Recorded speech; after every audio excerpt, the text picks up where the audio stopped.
stovim trafike, vadinasi, simiegoja. Sugalvojo jaunimas prie jūros pavažiuoti 12 valandą. Birželio 21 ir Anglijoje labai karšta. Lauke rodo dabar 33 laipsnius. Tai mes ilgai galvojom, bet vis dėlto nusprendėm, kad važiuojam kur nors šiandien. Tai pirmiausia dabar važiuojam iki Ouse Valley viaduko, iki kurio jau labai senai norėjau visą laiką nuvažiuoti, bet niekaip nepavykdavo. O planas vėliau dar nuvažiuoti prie jūros, svarstom dar ar iki Brightono arba iki Hastingso, kur nors į tą pusę išsimaudyti. Kaip vairuotojui sekasi vairuoti, mašinytė patinka? Jo, malonu, žiūrai, naujai viską. O aš nuvažiuosiu prie jūros, bangos sveikins vėl mane. O aš nuvažiuosiu prie jūros, o gal ne. Mano žmona sugeba, nenuvažiavus nuo Londono nei 50 mylių, pasijusti kaip Romoje ar Škotijoje. Tai yra talentas. Varo į Londoną. Labai atrodo taip senoviškai tas tiltas, bet kai traukinukas pralekia, tai labai taip švelniai, kaip greitieji traukiniai. Atrodo, kad čia pamatysi garvežį dūminantį ant jo. O čia pralekia modernus. Vos už 55 mylių nuo rytų Londono ir tik valandą važiuoti su mašina, gali pasijausti lyg tai Romos priemiestį, gražioj gamtoj ramybėj ir prie senovinio viaduko. Dabar atvykome prie Ouse slėnio viaduko. Šitas viadukas buvo pastatytas 1839–41 metais, statė 3 metus. Ir prasidėjus Anglijoje pramoniniai revoliucijai XIX amžiaus pradžioj buvo tiesiamas geležinkelių tinklas Anglijoje. Ir šitas būtent viadukas ėjo iš Londono į Brightoną. Vėliau šitas viadukas buvo apleistas ir buvo jau rekonstruotas ir atstatytas tik tai 1996 metais. Tai yra labai mėgstama vieta fotografų, nes fotosesijos gaunasi nerealios. Vienas jau ir, kai tik išgirdo apie tai, ir eina, nes jis labai mėgsta fotografuotis. Galvojome, kad čia atvažiuosim ir vieninteliai, kaip po kažkokių tiltų pavaikščiosim. Pasirodo realybė tokia, kad praktiškai visos arkos šitos užimtos. Dabar biškį pradėjo žmonės skirstytis ir galima į vieną jų įsilipti ir pasidaryti nuotraukų. Einam dar toliau. Praeisi ten, galvoji? Nu, pabandysim, pamatysim.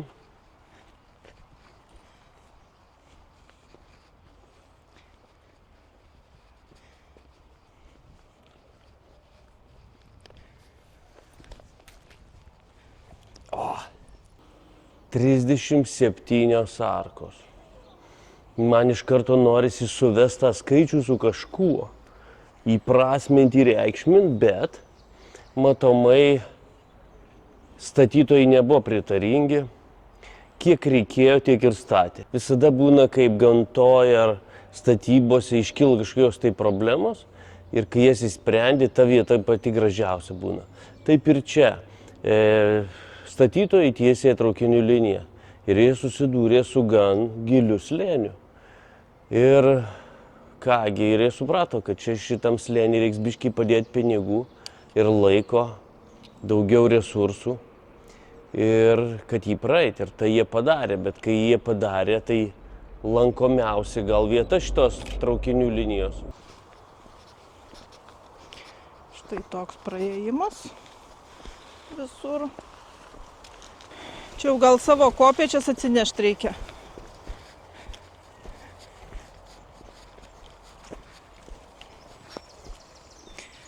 Braunamės per brūzgynus.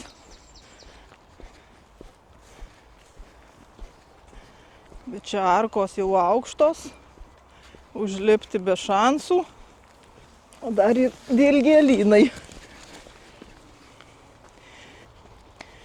Grįžtam atgal. Šituo viaduku buvo sujungtas Londonas su Brightonu, populiariu pajūrio kurortu. Kiek stelažų čia reikėjo šitą išmūryti?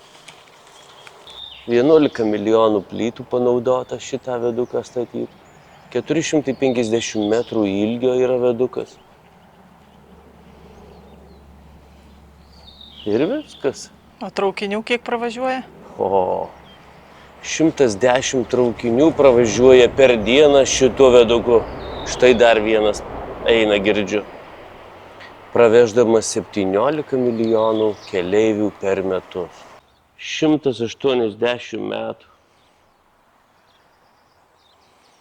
Beveik 200 metų tiltukui.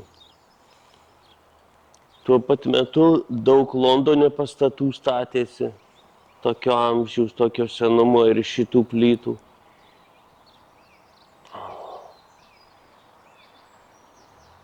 Tokia buvo statybų revoliucija, gal sakyčiau, darbo buvo žmonėms. Kodėl plytos atvežtos iš Olandijos? Gal pigiau, gal geriau kepė jas. Gal buvo Londonas ant tiek užimtas statybom, kad čia brangu buvo ir nebuvo tiekimo tokio. O čia netoli jūra ir laivai, tai gal atplukdyt ir atvežti čia lengviau negu čia Anglijoje kažkur kepti ir vežioti. O tai sakykit, aš kiek girdėjau, jūs prie jūros važiuojate, tai kur jūra jūsų jau gulit paplūdimy? Jau gerai, nereikia jokios jūros, galim čia pabūti. Kam važiuoti kažkur, jeigu jau tau čia gerai? Nes ten bus tik gerai. Tai tas pats, kas čia. Šis tiltas pastatytas Izombardo kingdomo Brunelio laikais, per pačią atradimų revoliuciją, kai buvo pradėti Anglijoje statyti geležiniai laivai Great Eastern, Great Western and Great Britain. Manau, kad visose srityse Anglijoje buvo didelis ekonomikos pakilimas ir technologijų prabudimas.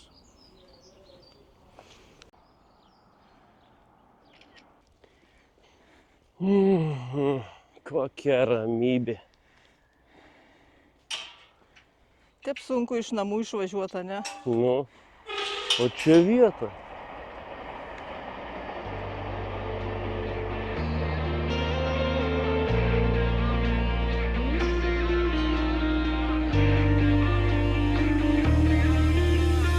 Tu pavasarį sugrįž su saulė, su lietum ar vėju, mane vėl aplankyk. Tu pasaulis man esi, bet ilgesio spalvos palikus pro duris žengi.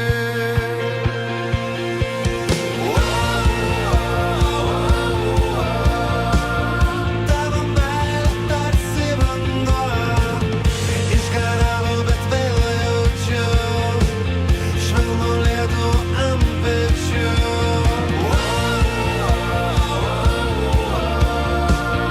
Tavo meilė tarsi vanduo, išgaravo, bet vėl jaučiu lietų ant pečių.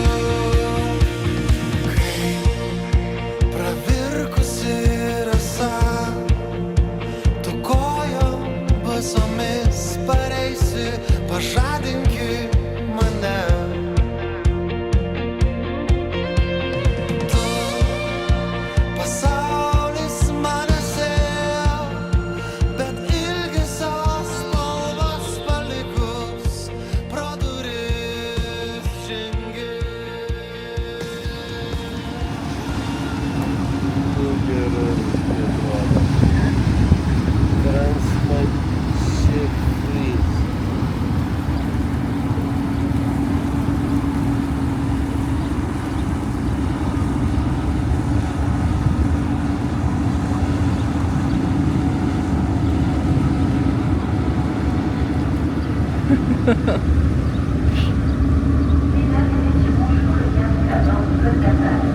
Tai kurie išplaukė, kažin?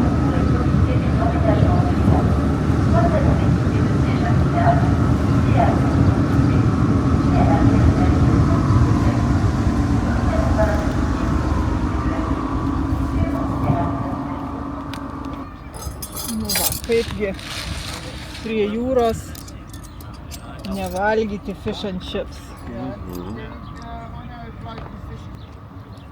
Port of New Haven plaukia, tai kur čia tas New Haven yra? Čia. Čia? Čia šitas miestelis apadinusi. Ir tarp Port Dipy, France. Kur į Prancūziją plaukia?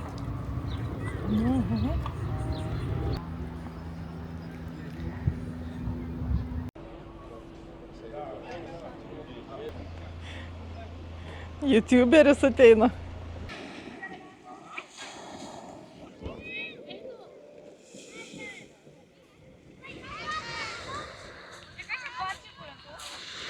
Vanduo arbata.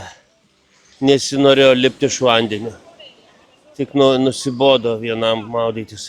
Atvykome į New Haven paplūdimį ir vyras jau išsimaudė. Eisiu dabar ir aš. Smėlis tai toks didelės smiltelės, labai didelės, bet nieko tokio. Mes juk pasiruošę.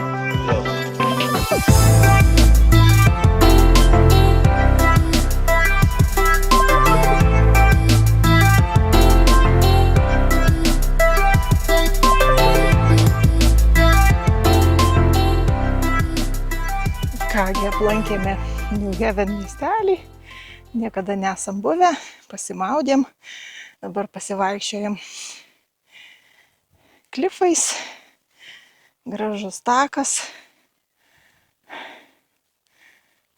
Va, lankomas labai, turistų pilna, va, vaikščioja pirmyn ir atgal.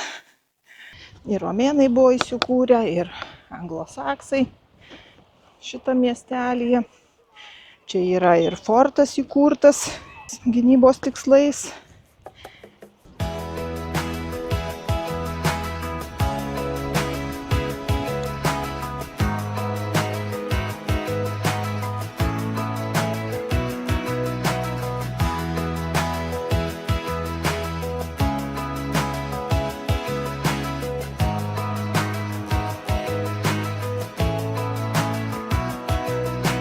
Viskas, ką darai, tai yra gerai.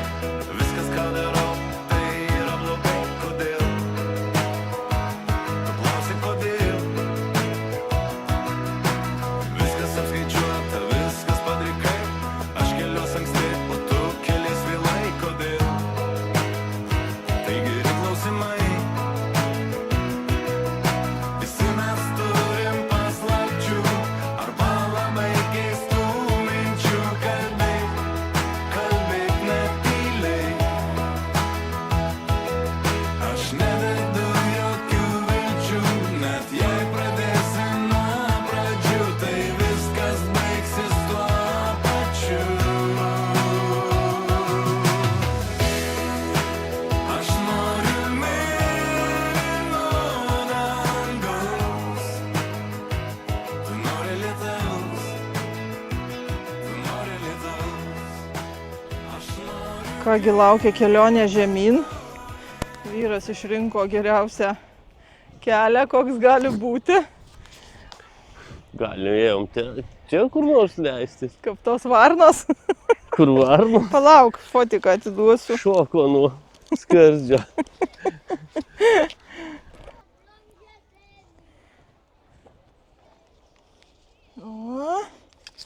O jis pirštai žaliuos. Nulipama saugiai. Ane? Ar patiko vaizdai? Jo. Labai. Kelionė dar nesibaigė, dar užsuksim į sugriuvusį kaimą. Gerai. Sounds good. Paveldą Anglijos, ne taip pasakiau.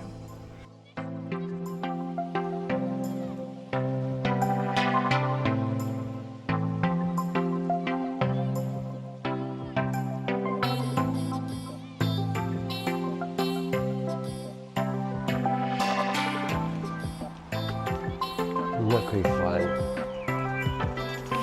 Musės ant šūdo. Šviežio. Jau kažkam smagu.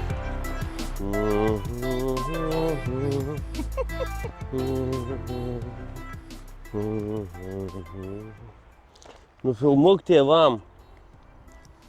Kad parodyt, kaip augina? Pupų laukus, nu. Ką, jie nematė? Bet anksčių nėra. Tai dar anksti, matai, kokios mažos. Ai, čia tik. Bėgiai. Kai tau? Ten žiba kita perėja. Jo.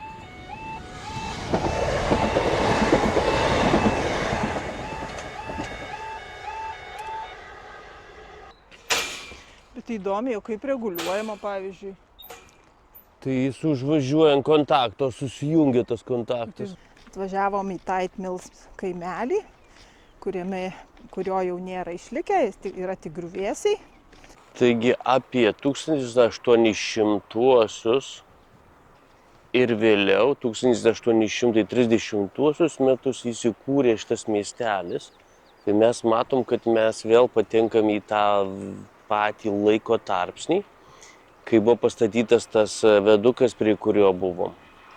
Tai vėl tai patvirtina, kad tada buvo ekonomikos sprogimas, pakilimas, arba tiesiog protingi žmonės buvo valdžioj, kurie kūrė darbo vietas, nes visada jūra buvo, visada ją galima buvo išnaudoti, protingai panaudojus.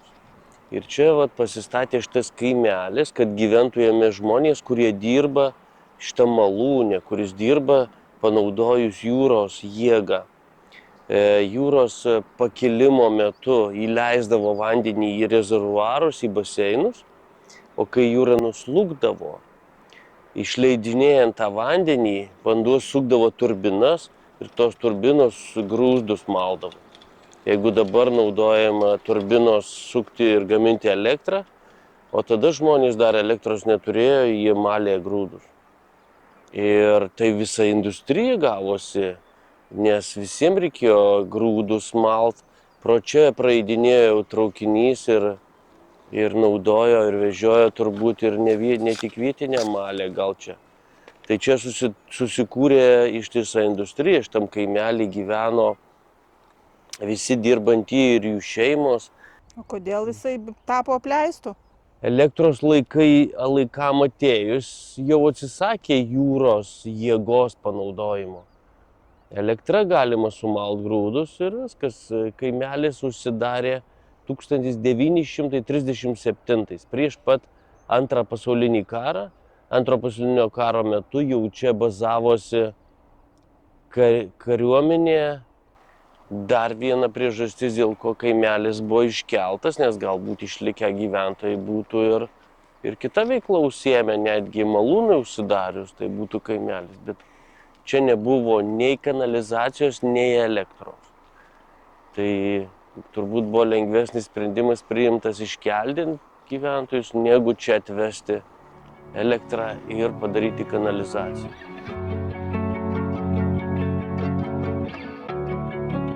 Kai laikrodžiai lenkia mus, sako, kur reikia eiti, nejučiom skubu.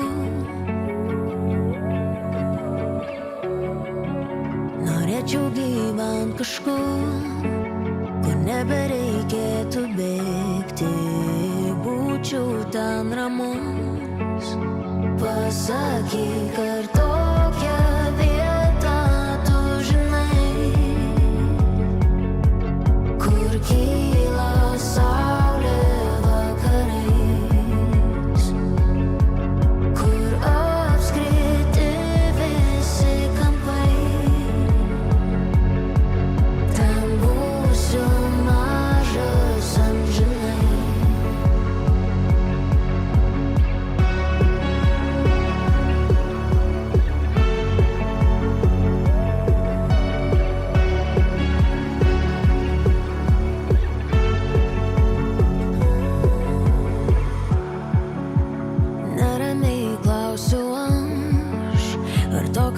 tas užtenka, kad būčiau įdomus. Norėčiau gyvent kažkur, kur nemylėti nelengva, mus netobulus. Pasakyk, ar tokią vietą tu žinai, kur kyla saulė vakarais, kur apskriti visi kampai. Labai smagi diena šiandien, daug kur spėjom, daug ką pamatėm, įsimaudėm. Dabar istorinis gražus miestelis, senovinis. Čia jo liekanos išlikę. Ten už to kalno jau Seven Sisters. O čia kaimelio gyvavimo laikais buvo tiltas. Tai jie čia gal ir tą upę užsitvenkdavo, klausyk. Labai gražiam stiliui pastatytos visos sienos. Nu, su meile, klausyk, taigi pridrėbė betono ir sieną, ir akmenų. O čia kiekvienas akmenukas apglostytas, tam tikro dydžio parinktas, tam tikrų kampų pastatytas į eilutę, į liniją.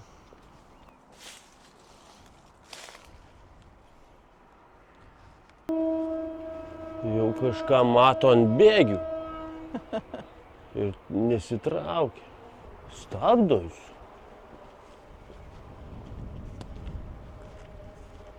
Ten žmogus stovi gal.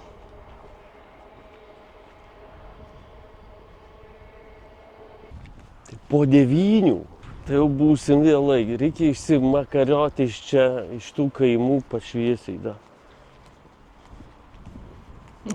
Atsimenu, žinai, vieną jaunystę Joninių naktį, kai su draugais tenai ir į šokius ėjom iš sodo ir viską.